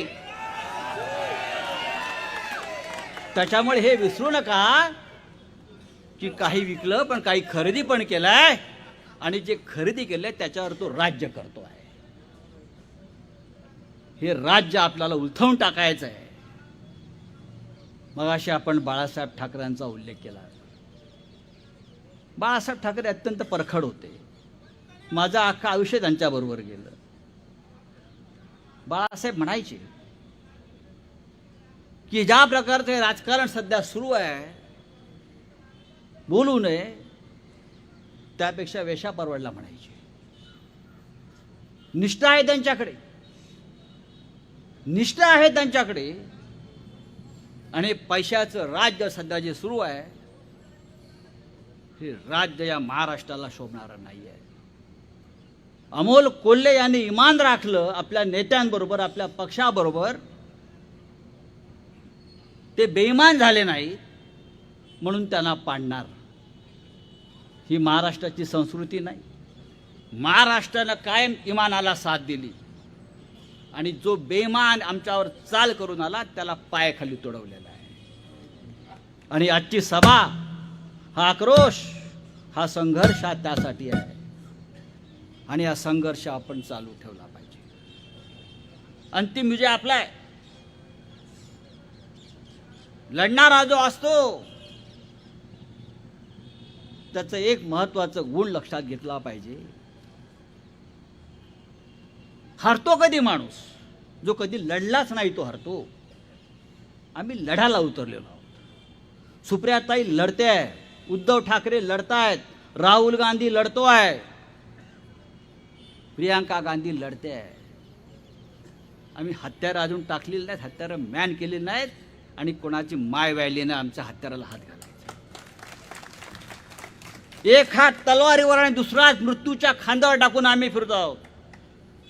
काय करणार? तुमचं इडी विडी येऊन गेले आमच्याकडे, येऊन गेले, घेऊन गेले, बंद करून झालं. पण आम्ही तसेच आहोत, आम्ही तसेच आहोत आणि तसेच राहणार. आणि ज्या कोठडीमध्ये आम्ही आहोत त्यात तुम्हाला घालणार. नाही घातलं तर बाळासाहेब ठाकरेंचं नाव सांगणार नाही. सुप्रिया, लक्षात घ्या, माणसानं सूड घ्यायला शिकलं पाहिजे. राजकारणामध्ये या देशासाठी, या राज्यासाठी जे आमच्या मुळावर आले त्यांचा जर आपण सूड घेतला नाही तर आपण हिंदू संस्कृती ही खड्ड्यात घातली. अरे भीमाने काय केलं? किचकाची मांडी फोडली ना. काय केलं? बाळासाहेब ठाकरेंनी सूड घेतलेले आहेत. आणि माननीय पवार साहेब, आपल्याला सुद्धा हे धोरण भविष्यात ठेवावंच लागेल. कोणी नाही ओवाळण्या बंद झाल्या पाहिजे. जो आमचा मुळावर आला या महाराष्ट्राच्या, त्याच्याशी आम्ही संघर्ष करून लढू. आणि हा आक्रोश मोर्चाचं रूपांतर हे भविष्यामध्ये संघर्षाच्या यात्रेमध्ये व्हायला पाहिजे. संपूर्ण महाराष्ट्रामध्ये हा संघर्ष राहील. आणि जोपर्यंत हा भगवा, हा तिरंगा, हे घड्याळ हे विजयी होत नाही, ही महाविकास आघाडी विजयी होत नाही, तोपर्यंत ही लढाई चालू राहील. जय हिंद, जय महाराष्ट्र. धन्यवाद आदरणीय राऊत साहेब. यानंतर देशाचे नेते, आदरणीय लोकनेते आदरणीय पवार साहेब हे आपल्याला मार्गदर्शन करतील.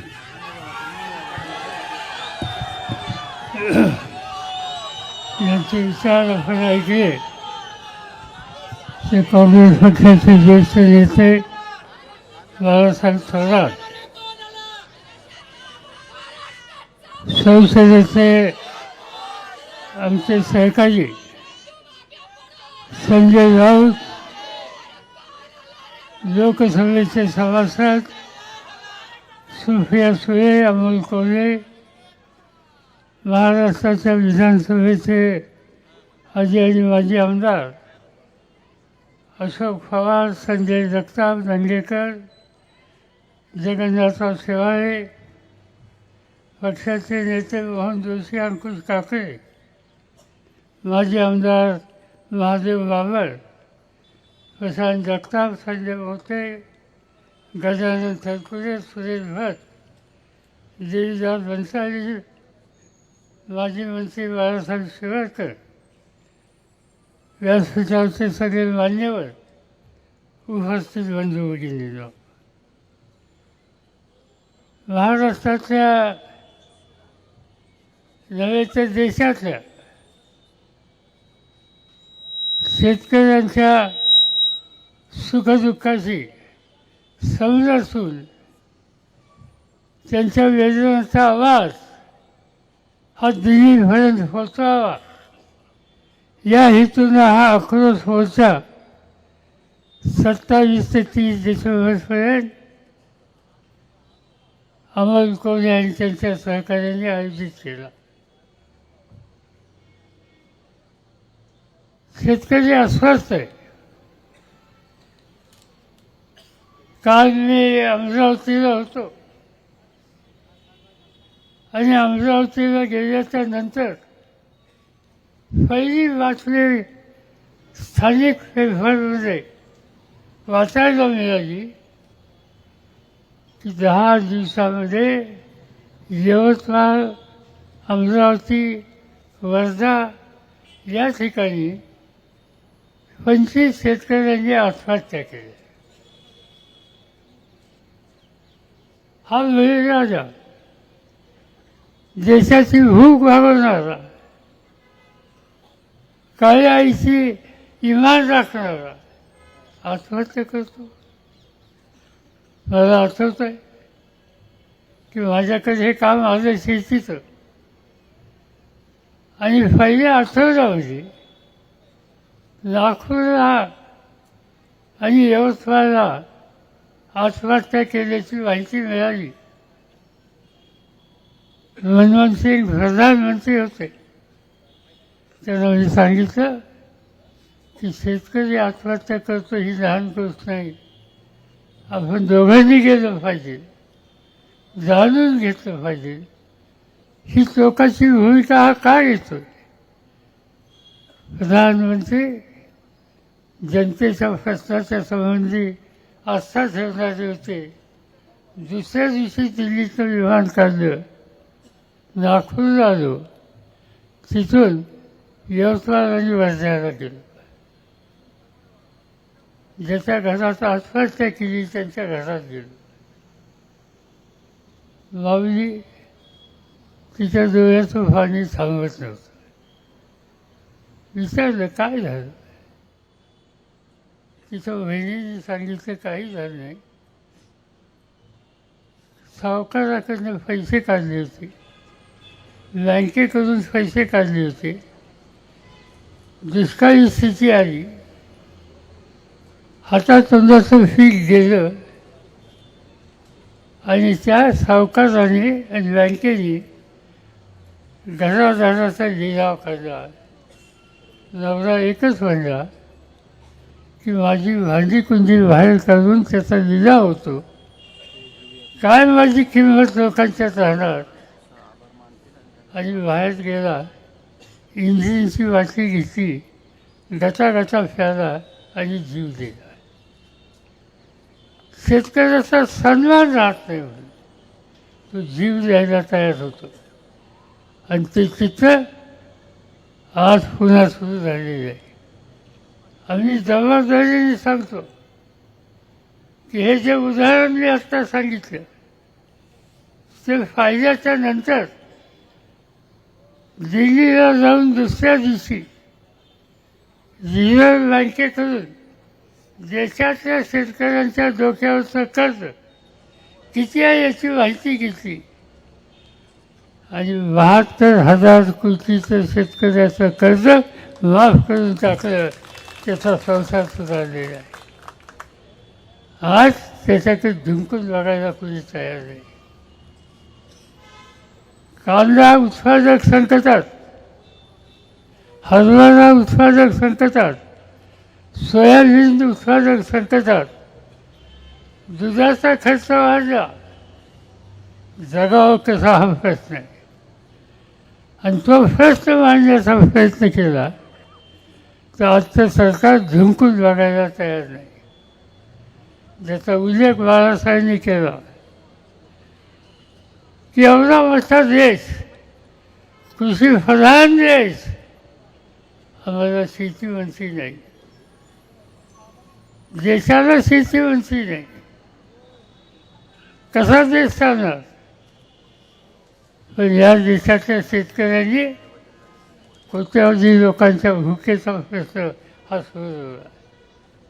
मला आठवत आहे मी शपथ घेतली शेतीवंताची आणि पहिली फाईल माझ्याकडे आली की 15 दिवस पुढे एवढं धान्य देशाच्या गोदामामध्ये आहे, अमेरिकेवरनं धान्य आणायचे, सही करा.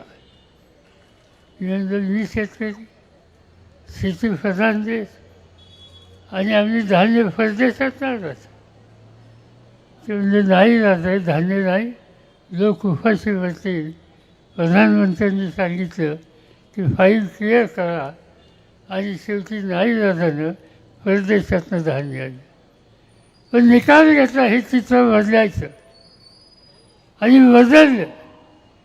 शेतीमालाची किंमत दुप्पट केली, खताच्या किमती कमी केल्या, त्याच्या डोक्यावरचं ओझं कमी केलं, कर्ज माफ केलं आणि त्याचा परिणाम 3 वर्षाच्या आत या देशातल्या लोकांना लागेल तेवढं धान्य या काळ्या आईशी इमान राखणाऱ्या शेतकऱ्यांनी केलं आणि जगातल्या 18 देशाला धान्य निर्यात करण्याचं काम या बळीराजांनी केलं. एवढं कर्तृत्व, एवढी मेहनत, एवढी बांधिलकी ही शेतकऱ्याची आहे. आणि आज हे सरकार त्याच्याकडे धमकून बघायला तयार नाही. अमोल कोल्हे त्यांच्या सगळ्या सहकार्यांना मी धन्यवाद देतो की हा प्रश्न तुम्ही मांडला. आज हा तुमचा आक्रोश मोर्चा पुण्यापुरता सीमित राहिला नाही. त्याचा आवाज, त्याची बातमी देशात गेलेली आहे. दिल्लीच्या वृत्तपत्रात आहे, नागपूरला आहे, कलकत्त्याला आहे, ठिकठिकाणी बातमी केली आणि त्याच्यातून एक प्रकारची जागृती कष्टकरी शेतकऱ्यांच्यात व्हायला लागली. या सामुदायिक जागृतीच्या शक्तीवर आपण बदल करू शकतो आणि ते बदल करण्याच्या संबंधीचा संकल्प शिवछत्रपतींच्या जन्मभूमी आपण केला. त्याच्यामध्ये 100% यश येईल याची खात्री या ठिकाणी मी देतो आणि आपल्या सगळ्यांची रजा घेतो. जय हिंद, जय महाराष्ट्र. धन्यवाद आदरणीय साहेब. यानंतर मान्य संजयजी मोरे, शहर प्रमुख शिवसेना, हे आभार मानतील. सगळ्यांना विनंती, आपण संविधान मानणारे कार्यकर्ते आहोत आणि मगच आपण जायचं. सगळ्यांना विनंती आहे, जागेवर उभं राहायचंय. मान्य संजयजी मोरे आभार मानतील आणि त्यानंतर राष्ट्रगीत झाल्यानंतरच आपण आपापल्या घरी जायचंय. मान्य संजयजी मोरे. धोरणामुळे आज शेतकरी पिजला गेलाय. त्याचा आवाज बुलंद होण्यासाठी आज जो शेतकरी आक्रोश मोर्चा काढला, शेतकऱ्यांचा आवाज बुलंद व्हावा म्हणून या सांगता सभेला, शेतकरी आक्रोश मोर्चाच्या सांगता सभेला देशातील सर्वोच्च नेते आदरणीय शरदचंद्र पवार साहेब, शिवसेनेचे नेते, शिवसेनेची मुलूक मैदानी तोप आदरणीय खासदार संजयजी राऊत साहेब, काँग्रेसचे नेते बाळासाहेबजी थोरात साहेब आणि सर्व विद्यमान आमदार, विद्यमान खासदार ज्यांनी या सभेला संबोधित केलं. पुणे शहरामध्ये शेतकऱ्यांचा आवाज बुलंद केला, ज्यांनी हा आक्रोश मोर्चा आणि सांगता सभेचं शंखप्रयत्न पार पडली, ते खासदार अमोलजी कोल्हे आणि स्टेजवरील आणि खाली बसलेले सर्व श्रोते, या सर्वांचं मी मनापासून आभार मानतो. जय हिंद, जय महाराष्ट्र. यानंतर आपण सामूहिक राष्ट्रगीत बोलायचंय. जनगण मन अधिनायक जय हे भारत भाग्य विधाता, पंजाब सिंध गुजरात मराठा द्राविड उच्चल वंग, विंध्य हिमाचल यमुना गंगा उच्चल जलधि तरंग, तव शुभ नामे जागे तव शुभ आशीष मागे, गाये तव जय गाथा जनगण मंगलदायक जय हे भारत भाग्य विधाता, जय हे जय हे जय हे जय जय जय जय हे भारत माता की जय. माझी मंडपवाल्यांना विनंती आहे, 6:20 झालेत. आपल्याला पुढच्या 40 मिनिटांमध्ये 7 वाजेपर्यंत हा मंडप, सगळे खुर्च्या आणि त्याचबरोबर इथं लागलेले फलक आणि सगळे झेंडे काढायचे. मी श्री